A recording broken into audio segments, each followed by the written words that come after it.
अस्सलामुअलैकुम, कैसे हैं आप सब। उम्मीद है कि आप सब ठीक ही होंगे। अल्लाह ताला से दुआ है अल्लाह ताला हम सबको अपनी हिफ्ज़ व अमान में रखे, आमीन। तो यहाँ जी आज मेरे घर थी इफ्तार दावत, तो उसकी मैं तैयारी कर रही हूँ। तो सबसे पहले जी मैंने क्या किया था कि रात को मैंने चाट के लिए जो चने थे वो भिगो के रख दिए थे। तो यहाँ जी अब मैं आलू भी बॉयल कर लूँगी। तो आप ये देखें कि आलू उबालने से पहले की प्रेशर की हालत क्या थी और आलू बॉयल होने के बाद की क्या है। तो हमेशा क्या करना चाहिए कि जब भी आलू आप बॉयल करें तो कोशिश करें कि आलू काट के मतलब छिलके उतार के तब बॉयल करें, तो आपका बर्तन इतना काला नहीं होगा। तो यहाँ जी चने बॉयल हो गए, तो ठंडे भी हो गए थे। तो मैंने क्या किया था कि इसमें आलू भी काट के डाल दिए थे और थोड़ा सा धनिया और पुदीना डाल दिया था। तो प्याज वगैरह जो है मैंने अभी नहीं डाले, वो मैं अफ्तारी से थोड़ी देर पहले डालूँगी, क्योंकि जो प्याज है वो पानी छोड़ता है। तो इसलिए उसको मैं जब अफ्तारी का टाइम बिल्कुल थोड़ा सा रह जाएगा तो फिर इसमें डाल दूँगी। तो यहाँ जी मैंने आलूओं को भी अच्छी तरह से मैश करके तो आलू की टिक्कियाँ बना ली थी, इनको फ्रीज़ कर लिया था। तो यहाँ जी अब मैं इनको निकाल लूँगी। तो टिक्कियाँ मैंने बनाई तो थी लेकिन फ्राई नहीं की थी, क्योंकि सारे कह रहे थे कि बहुत ज़्यादा चीज़ें हो गई हैं। तो आप ऐसे करें कि टिक्कियाँ रहने दें, क्योंकि आपको पता ही है कि रोज़ा खोल के तो इतना खाया जाता नहीं।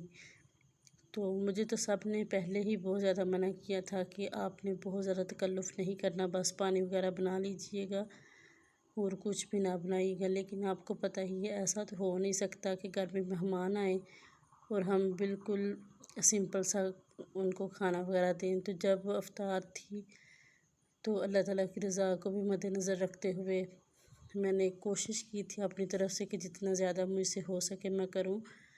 हालांकि खाया किसी से भी नहीं गया था, सबको मैंने साथ ही खाना दे दिया था जब गए थे, क्योंकि इधर किसी ने भी इतना कुछ ख़ास नहीं खाया था। क्योंकि बहुत ज़्यादा चीज़ें हो जाती हैं, छोटी छोटी सारी चीज़ों को भी बंदा चेक करे तो तब भी ना बंदे की बस हो जाती है, इतना रोज़ा रख के खाया जाता ही नहीं। तो यहाँ जी टिक्कियों को मैं निकाल लूँगी, तो इनको मैं दोबारा से ना फ्रीज़र में रख दूँगी। तो टिक्कियाँ मैंने बिल्कुल सिंपल सी बनाई थी, जैसे आम बनाते हैं। इसमें बहुत ज़्यादा मैंने मसाले नहीं डाले थे, वही नमक मिर्च सब्ज़ धनिया और खुश्क धनिया वगैरह। तो ये बनती बहुत मज़े की हैं, लेकिन जब खाई नहीं गई थी तो रख दी हैं। अब जब कभी दिल चाहेगा तो निकाल के तो हम इनको फिर बना लेंगे। तो टिक्कियाँ बनाने के बाद जी फिर मैंने मतलब मीठे की तैयारी की थी। हालांकि सबसे पहले मीठे की तैयारी करनी चाहिए, लेकिन मैं ना तकरीबन 2:30 बजे उठ गई थी। तो 2:30 बजे नहीं, तकरीबन 1:45 मैं उठ गई थी। वैसे मेरी आँख खुल गई थी, तो मैंने सोचा कि अभी से तैयारी शुरू कर दूँ, क्योंकि मैं अकेली होती हूँ और अकेले बंदे के लिए सारी चीज़ों को ना मैनेज करना थोड़ा मुश्किल हो जाता है। तो यहाँ मैं ना फ्रूट कस्टर्ड बनाने की तैयारी कर रही थी। तो यहाँ मैंने मैंगो कस्टर्ड लिया था, 2 डब्बे मैंने मैंगो कस्टर्ड के लिए थे। मैं तकरीबन 12 से 15 लोगों का ना खाना बनाना चाह रही थी, तो उसी लिहाज से मैंने चीज़ें बनाई थी। तो यहाँ जी मेरे हस्बैंड लेके आए थे मकरोनी, मैंने कोई और मंगवाई थी, लेकिन ये ना अचारी मकरोनी थी। तो यकीन करें इसका बिल्कुल छोटा सा पैकेट था। तो फिर मैंने ये नहीं बनाई थी, मैंने ना 2 पैकेट दूसरे मंगवा लिए थे। ये मैंने रहने दी थी, क्योंकि ये किसी के हिस्से नहीं आनी थी।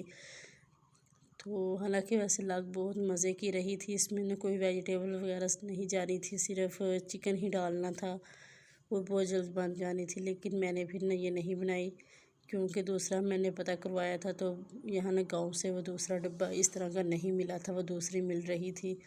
तो फिर मैंने दूसरी सिंपल सी बना ली थी। हालांकि मैंने वैसे मकरोनी की वीडियो नहीं बनाई। तो यहाँ जी कस्टर्ड भी तकरीबन मेरा बन चुका है। तो अब न कस्टर्ड को मैंने इसी तरह से ठंडा कर लिया था। तो यहाँ जी मैं इसमें फ़्रेश फ्रूट नहीं यूज़ कर रही, मैंने न जो फ्रूट कॉकटेल होता है, मिक्स फ्रूट कॉकटेल, वो यूज़ किया था। तो यहाँ पहले मैंने कस्टर्ड की लेयर लगाई थी उसके ऊपर केक की, तो उसके ऊपर थोड़ा सा मैंने वो फ्रूट कॉकटेल डाल दिया था। तो ये है जी हमारे कस्टर्ड की फ़ाइनल लुक। तो अब आज मैंने मेन्यू में सोचा हुआ था कि मैं ना सालन भी बनाऊंगी। मुझे पता था कि किसी ने कुछ नहीं खाना, लेकिन अपनी तरफ से कोशिश थी कि मैं थोड़ा ना ज़्यादा से ज़्यादा चीज़ें बना लूँ। तो यहाँ मैं सालन बनाने लगी हूँ। तो मैं बनाने लगी हूँ चने और चिकन का सालन। तो यहाँ मैंने हल्का सा प्याज जब नरम हो गया था तो इसमें लहसुन अदरक का पेस्ट डाल दिया था। तो जब ये दोनों चीज़ें अच्छी तरह से भुन जाएंगी तो इनका मैं पेस्ट बना लूँगी। तो इनका पेस्ट बना जब लहसुन अदरक प्याज का मैं पेस्ट बनाऊँगी तो इसी के साथ मैं टमाटर और सब्ज़ मिर्चें भी डाल के तो उनका भी अच्छी तरह से पेस्ट बना लूँगी। तो अब इसी तेल में जी मैं चिकन को फ्राई कर लूँगी। जब चिकन अच्छी तरह से गोल्डन हो जाएगा तो इसमें ये सारे मसाले डाल दूँगी और दूसरे जो मसाले हैं नमक मिर्च हल्दी वगैरह वो सारे इसमें मैं डाल दूँगी। तो यकीन करें इससे ना बहुत मज़े का ये सालन बनता है। और अक्सर होता है ना कि कुछ लोग इस तरह का सालन बनाते हैं तो उनका प्याज लहसुन जो है ना वो ऊपर से नज़र आ रहा होता है, तो बिल्कुल भी अच्छा नहीं लगता। तो अगर आप इस तरह मसाले का पेस्ट बना लेंगे तो आपकी ग्रेवी भी काफ़ी गाढ़ी बन जाती है और ना लहसुन प्याज जो हमारा वो हांडी में तैरता हुआ नज़र भी नहीं आता।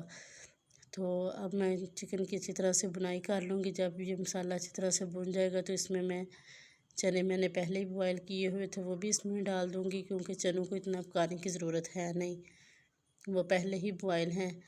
लेकिन चनों को डालने के बाद 1-2 मिनट तक मैं इनको भी अच्छी तरह से भूनूंगी ताकि जो मसाला है वो चनों में अच्छी तरह से लग जाए। तो उसके बाद इसमें मैं थोड़ा सा पानी डाल दूँगी और इसे पकने पे रख दूँगी। इस वक्त ना लाइट गई हुई है, यकीनन इतनी गर्मी है, लाइट वालों ने भी हद की हुई है। लाइट इतनी जा रही है ना, 10-15 मिनट आती है, 1.5 घंटा लाइट आती नहीं है। तो यहाँ जी चिकन और चने भी भुन चुके हैं तो इसमें मैंने पानी भी डाल दिया है। तो जब इसका ये थोड़ा सा शोरबा गाढ़ा हो जाएगा तो इसमें मैं सब्ज़ धनिया और गरम मसाला डाल दूँगी। तो और भी बहुत सी चीज़ें बनाई थी लेकिन मैं इतनी वीडियो नहीं बना सकी, क्योंकि आपको पता है कि जब आप काम कर रही हूँ और आपको पता हो कि टाइम थोड़ा है तो फिर भाई मोबाइल लेके तो वीडियो बनाना ज़रा मुश्किल हो जाता है। तो यहाँ अफ्तारी में थोड़ा सा टाइम रह गया था तो ये जी मैंने समोसे लाए थे थोड़े दिन पहले। ये इतने छोटू से थे ना लेकिन हैं बहुत मज़े के थे।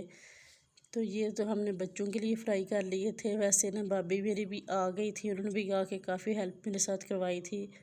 लेकिन आपको पता है कि जो घर का बंदा होता है उसकी जो दौड़ है ना वो आम दूसरे बंदे की बनिस्बत ज़्यादा होती है।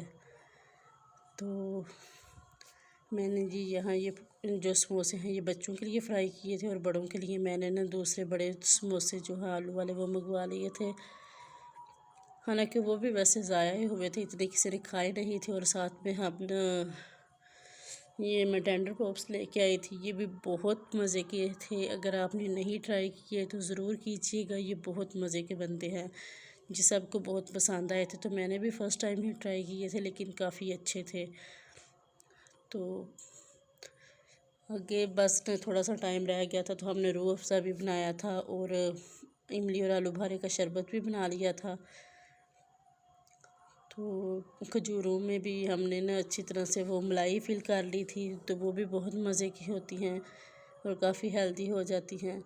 तो यहाँ अब इनको मैं अच्छी तरह से फ्राई कर लूँगी और साथ साथ मैंने ना चटाई बिछाना शुरू कर दी थी। हमने बच्चों के लिए अलहदा इंतज़ाम किया था और बड़ों के लिए अलहदा, क्योंकि आपको पता है कि जब बच्चे साथ हों ना तो बच्चे इतना खाते नहीं हैं लेकिन तंग बहुत ज़्यादा करते हैं। तो हमने बच्चों के लिए अलहदा चटाई बिछा ली थी और बड़ों के लिए अलहदा।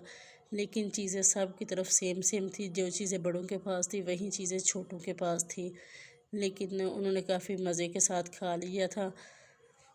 तो यहाँ जी मैंने अब सारी चीज़ों को अच्छी तरह से फ्राई कर लिया था और साथ साथ मैं दस्तरखान पे रखना शुरू कर रही थी। तो आप बताइएगा कि आपको मेरी वीडियो कैसी लगी। वीडियो अच्छी लगे तो लाइक ज़रूर कीजिएगा और वीडियो को शेयर भी कीजिएगा। हो सकता है कि मेरी इस वीडियो से किसी की हेल्प हो जाए, किसी को अपना मेन्यू तैयार करने में थोड़ी सी हेल्प मिल जाए। दुआ में याद रखिएगा। अल्लाह हाफिज़।